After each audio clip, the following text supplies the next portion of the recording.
Hey guys, today we're going to be taking a look at Half-Life 2 on the PC. So first off, we've got this great picture of Gordon Freeman, the protagonist of Half-Life of course, on the front.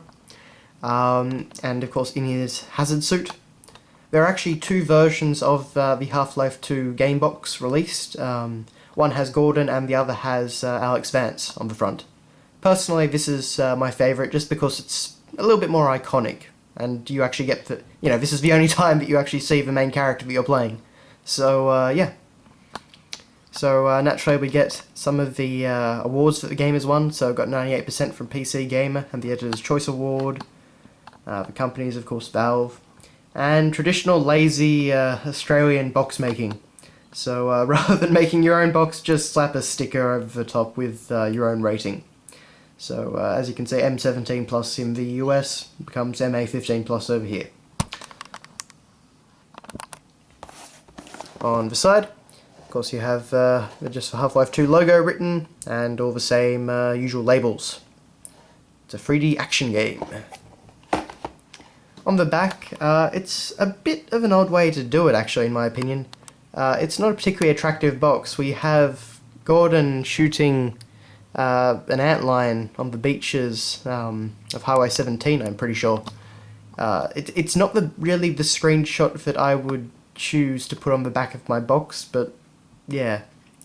But then of course you have PC Gamer, the best game ever made. That's a rather good endorsement.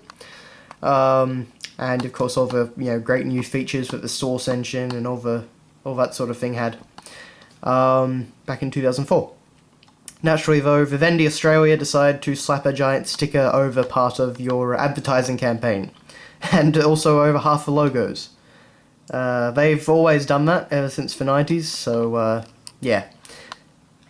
And of course you also get Counter-Strike Source with it. So they have a big thing for that. Aside from that, the cover does open up in traditional PC game box fashion. I really miss this now, but anyway. So you get this great spread of City 17 and the Combine, well, being arseholes, as you'd expect. So nothing will ever be the same, from Game Informer magazine. So, yeah, that's a pretty nice little spread. Inside, we get a traditional cardboard thing. We get our, how many are there again? 5 CDs. This was a fairly big game at the time. And you get your quick reference card, which tells you how to install Half-Life 2, the main menu, etc. This was an interesting game as it didn't have a manual, and it was noted by one of the PR people that none of the versions of the game have a manual because people started asking about it. So I suppose this was the start of that modern trend. And speaking of starting modern trends, Half-Life 2, as I found, of course, you can't play it if someone else has already played it in the past, because it's linked to their Steam account. And this is going to become something that gets progressively more of a problem for players, collectors rather, where you can buy an old game, so this is 8 years old now, and then not be able to actually play it. So with Half-Life 2, it's not too much of a problem because Valve are obviously still going strong, and Half-Life 2 is pretty easy to buy from Steam, but that's going to become progressively more common, and I think as time goes on, that might become a little bit of an annoyance or problem, for collectors anyway. But aside from that.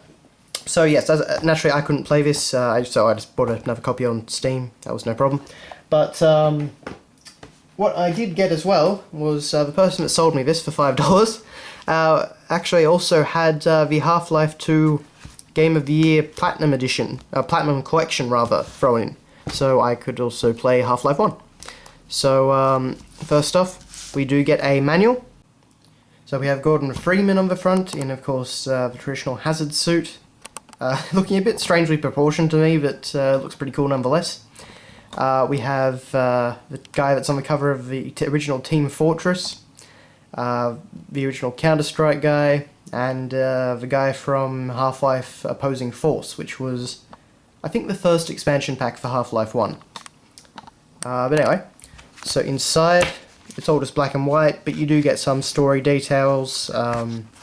So you get this little rundown of from the Office of the Administrator of Black Mesa to Gordon Freeman. So you get that little sort of thing. And of course it tells you how to play, how to do everything for all the different games. So it's a pretty standard manual, but it's alright. It does what it needs to do. And so you get all the different games. So you get Half-Life Game of the Year Edition. You get Half-Life Opposing Force, rather. So which was made specifically for this Game of the Year package. You get Half-Life Counter-Strike, as it was called back then. But yeah, of course now it's just Counter-Strike. And you get the original Team Fortress Classic, as they called it. So yeah. So that was very nice of a person, you know, just to have that in there. And as I say, it means that I can actually play something from this package, so that's rather nice. Anyway, so that has been your look at Half-Life 2 and Half-Life 1, technically. So thanks for watching, guys, and I'll see you later.